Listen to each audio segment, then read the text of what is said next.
पोलिसांनी इथे स्वतःच्या ताब्यात घेतलेला आहे आणि गाडीमध्ये या ठिकाणी भरलेला आहे आणि सगळे आंदोलक जे आहेत ते कुठे ना कुठे पुढे येऊन इथे आंदोलन करताना आपल्या दिसायला येत आहे, बघायला मिळत आहेत। आणि या सगळ्या आंदोलकांमध्ये इथे पोलिसांचा आपण पाहतोय वापर या ठिकाणी केला जातोय। सगळेच आंदोलक जे आहेत ते कुठे ना कुठे पोलिसांना इथे पुढे जाऊन आंदोलन करून या सगळ्या आंदोलनामध्ये इथे आपण पाहतोय रोहिणी खडसे देखील या ठिकाणी उपस्थित आहेत आणि आपण त्यांच्याशी बोलायचा प्रयत्न करूया।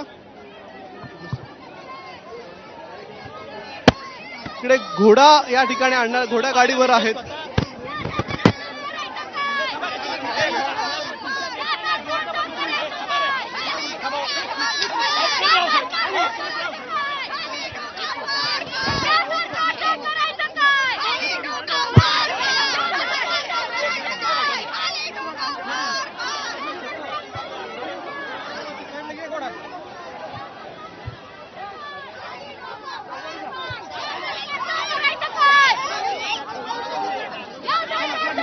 आता रोहिणी खडसे यांना पोलिसांनी अक्षरशः उचलून इथे नेण्यात आलेलं आहे आणि या महिला कार्यकर्त्यांना इथून उचलून अक्षरशः पोलीस जे आहेत, महिला पोलीस इथे आंदोलन जे आहे ते दडपण्यात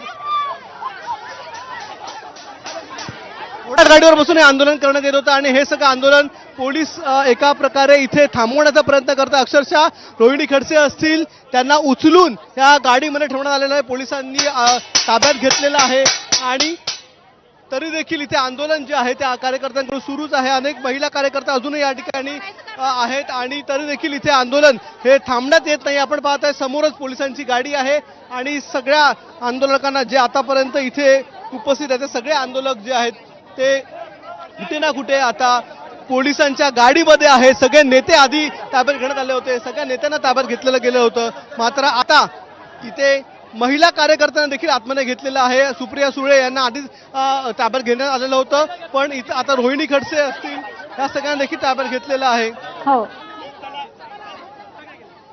अनेक महिला कार्यकर्ता आहेत त्यांना आता ताब्यात घेण्याचं काम हे महिला पोलिसांद्वारे केलं जात आहे। आपण नक्कीच त्यामुळे आधी नेत्यांना ताब्यात घेण्यात आलेलं आहे आणि त्यानंतर आता हळूहळू कार्यकर्त्यांना देखील ताब्यात घेण्यात आलेलं आहे।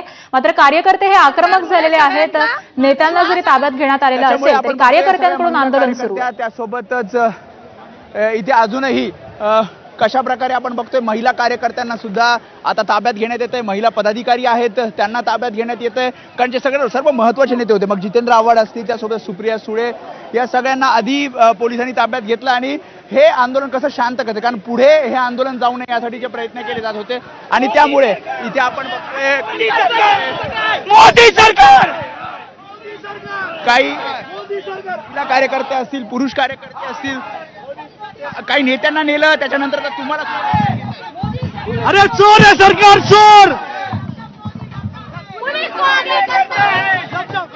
त्याच्यामुळे नेत्यांना आता ताब्यात घेतले, आता शांत राहण्याचं आवाहन पोलीस करतायत। आम्ही जोपर्यंत मोदी सरकार या महागाईचं काहीतरी करणार नाही तोपर्यंत आम्ही रस्त्यावर जायचं होतं तुम्हाला, इकडे पुढे जातात बॅरिकेडिंग केलंय।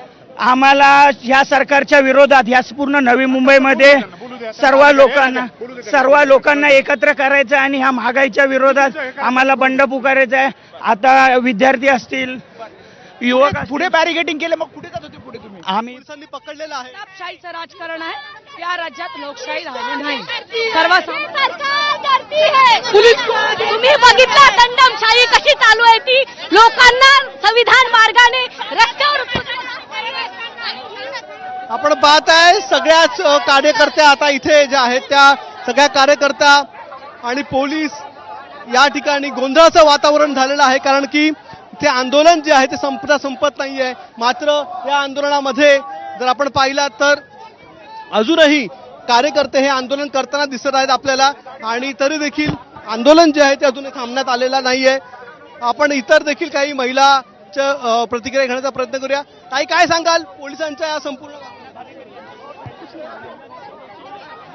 अनेक महिला ज्या आहेत त्या महिलांना आता पोलीस गाडीमध्ये टाकून इथे ताब्यात घेत आहेत, मात्र आंदोलक मोठ्या प्रमाणात पोलिसांच्या विरोधात इथे संघर्ष करत असताना दिसून येत आहेत।